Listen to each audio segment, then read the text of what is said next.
Hola, es un gusto estar aquí nuevamente en este ciclo de pláticas. Hoy me acompaña un personaje aquí atrás, un tanto extraño en principio, al parecer con la intención de cuidarme las espaldas. Y como solemos ver en los espectáculos de títeres, el titiritero por lo general suele estar detrás del personaje títere. En este caso, es él el que está detrás y yo delante. ¿Acaso me estará manipulando? ¿O seré yo a través de un medio no perceptible para los ojos del espectador? En fin, cualquiera sea el motivo, viene muy a cuento para el tema que vamos a tratar el día de hoy, que es la animación en el teatro de títere. Tema central en el conocimiento y la práctica de esta profesión. Así pues, le hemos denominado a esta charla la materialidad del títere y la corporalidad del actor titiritero.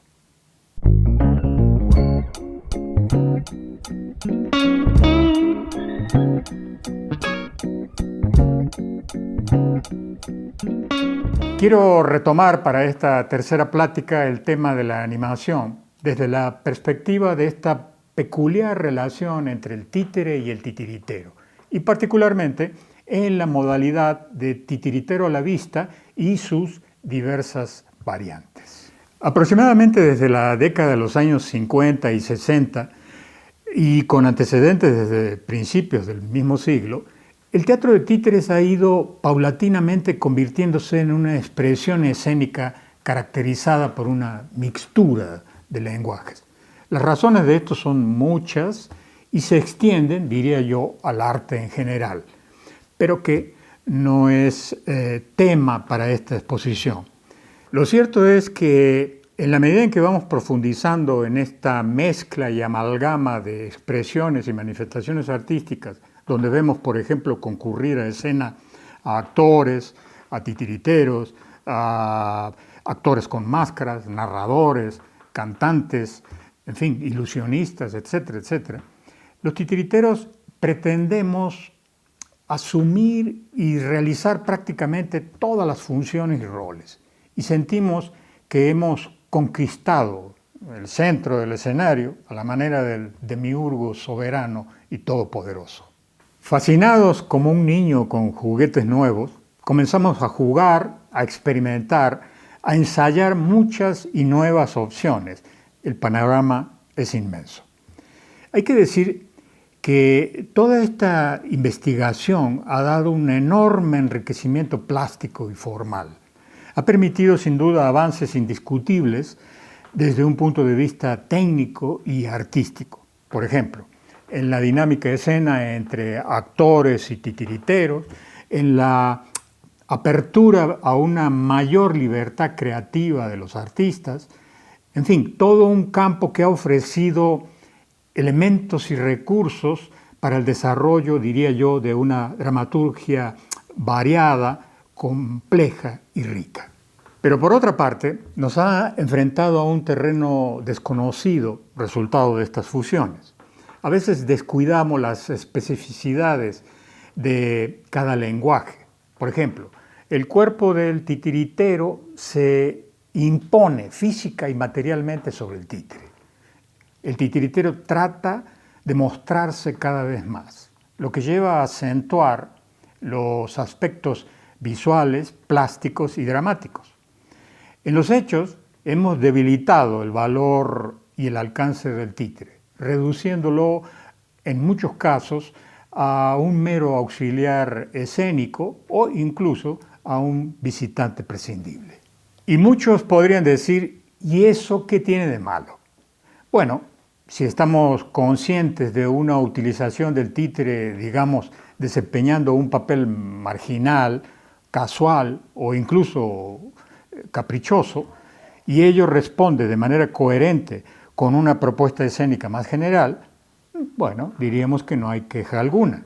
Pero si pretendemos llamarlo teatro de títeres, tendríamos que preguntarnos una vez más, ¿qué es el teatro de títeres? En un panorama atravesado de ambigüedades e incluso de posturas que sostienen de manera argumentada la validez de tales discursos escénicos, hoy volvemos a preguntarnos, ¿requiere el titiritero de un entrenamiento particular?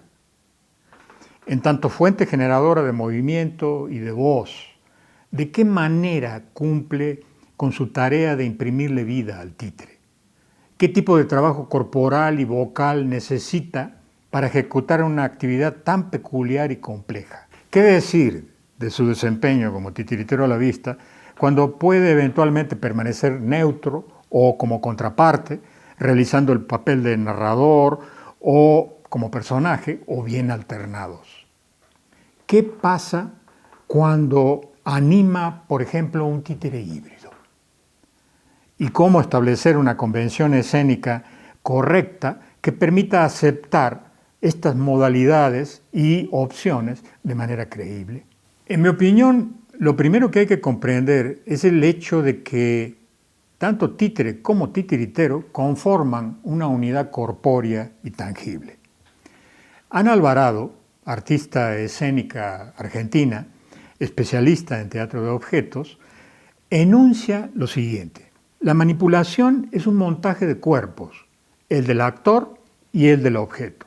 Ambos son partes de un cuerpo mayor que constituye el sistema del teatro de objetos.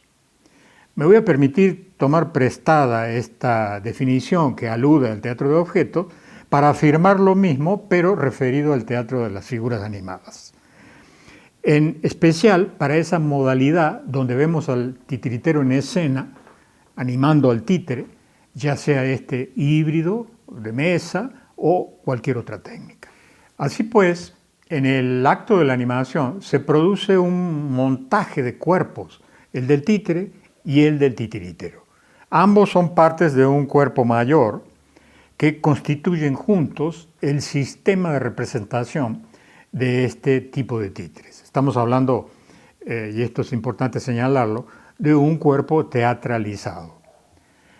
A los ojos del público aparece uno y otro, figura animada y animador-actor unidos, es decir, cumpliendo diferentes funciones y roles en un mismo acto representacional. Esto lo podemos ver claramente, por ejemplo, en distintas técnicas y modalidades. Por ejemplo, en los títeres de mesa, con títeres bocones, con incluso marionetas, técnicas como el teatro de papel y otras variantes, donde el titiritero se desempeña como animador, pero también eventualmente como narrador o personaje. La dinámica entre títere y titiritero durante el fenómeno de la animación necesariamente hay que concebirlo como un fenómeno integral, donde por momentos se neutraliza el animador para estar al servicio del títere y en otros cumple como actor que interpreta a un personaje, pero donde en todo momento están, digamos, interactuando. O bien, en el caso del títere híbrido, donde parte del cuerpo de uno completa el cuerpo del otro.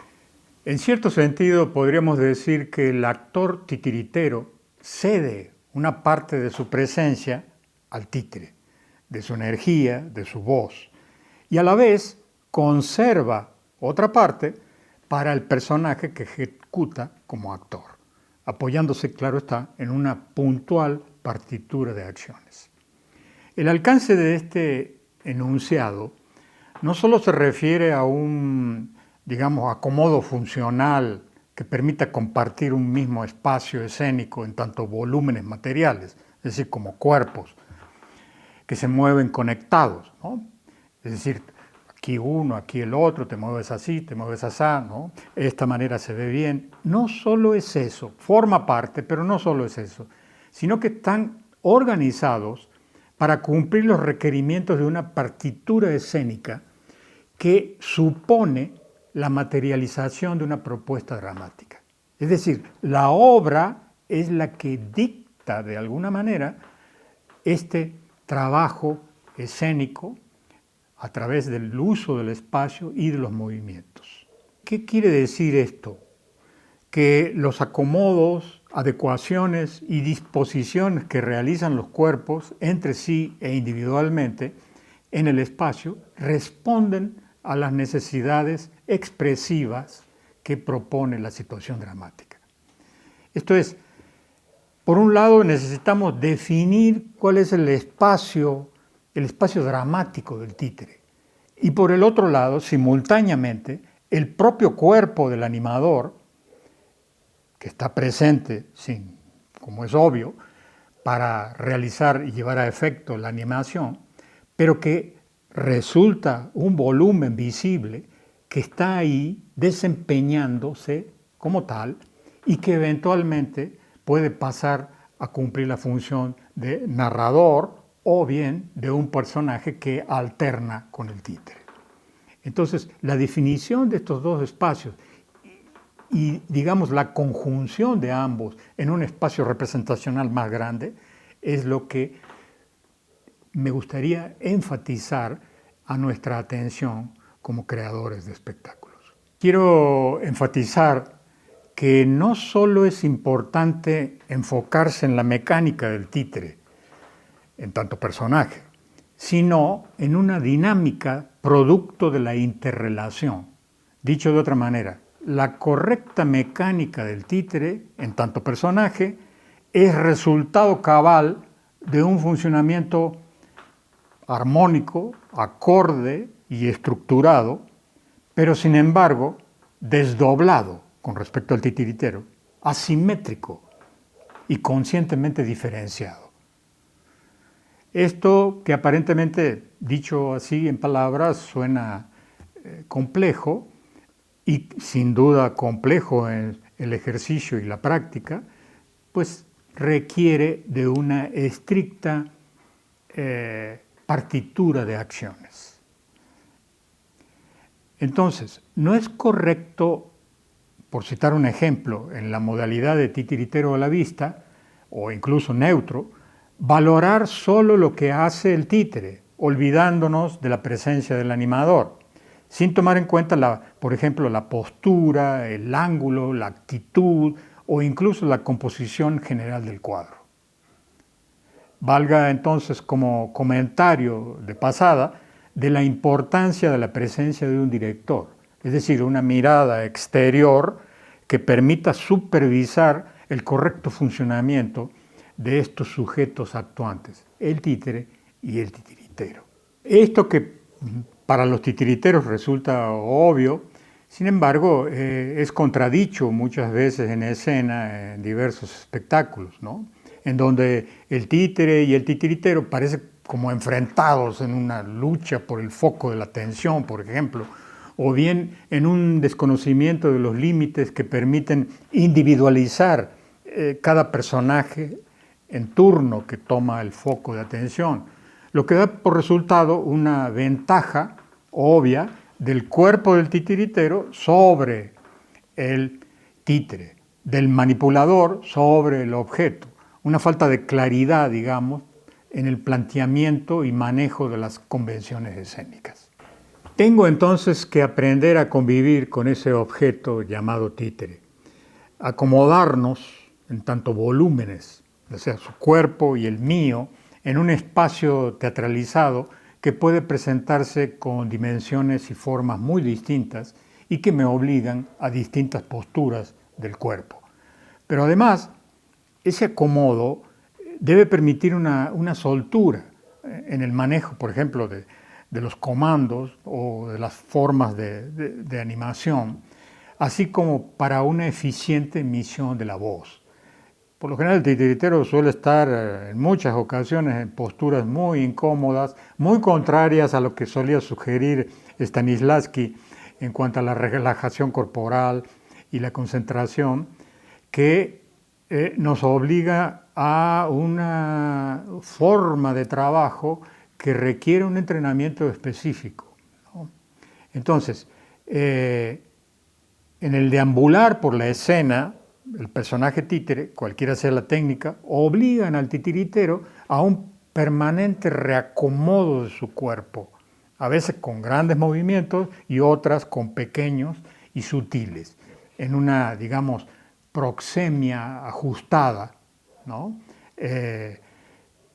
Para cada sujeto en este caso, el títere y el titiritero, que ocupen su lugar y su función. Esta es la parte estrictamente técnica, digamos que está concebida y armada según las demandas de la propuesta dramática. Es decir, por la situación, por los conflictos que plantea, así como por las intenciones y voluntades de los personajes. Y es el titiritero, en tanto fuente generadora de movimiento y de voz, quien ejecuta este arduo trabajo de animación y actuación. La actuación simultánea, como animador y como actor, es un trabajo por demás complejo y exigente, que requiere precisar a través de una minuciosa tarea de ensayo, donde se construye y se pule una partitura de acciones. Quiero insistir, en mi opinión este es un asunto central. El trabajo de desdoblamiento exige y se sostiene en una rigurosa construcción y dominio de la partitura de acciones. Y para lograrlo a cabalidad hay que reconocer, apoyándonos en lo que alguna vez dijo el famoso maestro de teatro Peter Brook, que la acción es una forma que hace sentido. La acción no se reduce solo al movimiento, sino que en teatro una acción propiamente dicha incluye un sentido. Se trata de una acción que hace una operación de sentido en la cual encuentra su gestación y mediante la cual se sostiene. Este sostén es lo que lo vuelve, digamos, una acción plena, orgánica. Una acción que ha perdido, por ejemplo, su soporte en un sentido, es una acción que se ha ahuecado, es una acción chata. En toda acción visible, la forma, digamos, hay un algo, que es lo invisible, que sería el sentido, que la habilita y posibilita. Esto nos lleva a la necesidad de una clara conciencia de la presencia y actitudes de cada personaje y su correcta ejecución en escena. Un manejo adecuado de transiciones que realiza el animador con el títere y viceversa, y así como un balance de valores y pesos escénicos. Esto es un procedimiento escénico que lleva a cabo el titiritero, volviendo, digamos, de manera palpable y admisible la presencia de cada personaje y su momento. No hemos hablado aquí de la voz, por ejemplo, de la expresión sonora y de la palabra en tanto texto, que constituye sin duda otra parte fundamental y que debe observar, diría yo, las mismas premisas, ¿no? Pareciera que no le damos la importancia que se le debe al trabajo de la voz en el títere, cuando por el contrario es de la mayor importancia. Más allá de la opinión, digamos, de algunos titiriteros en el sentido de que la voz en el títere es contraria a su naturaleza, digamos, en la medida en que es un truco de sincronización, por lo tanto la palabra aparece como algo falso. En mi caso, prefiero sostener que una voz bien caracterizada es tan valiosa como una gestualidad acertada. Aporta claramente a la definición y la claridad del personaje y dibuja un registro sonoro básico y eventualmente irreemplazable. Me viene a la mente, pensemos en la voz, aún considerando que para algunos que puede ser un personaje comercial, en el personaje del Topollillo. Es una voz muy caracterizada, muy bien caracterizada, que define perfectamente el carácter del personaje. Así pues, el titiritero a la vista tiene la obligación de crear una dinámica escénica que ofrezca, digamos, una construcción visual y oral a los ojos del espectador, que aporte, aquí me parece lo importante, valores tanto estéticos como valores de sentido. Llegamos al fin de esta exposición. Me despido de ustedes.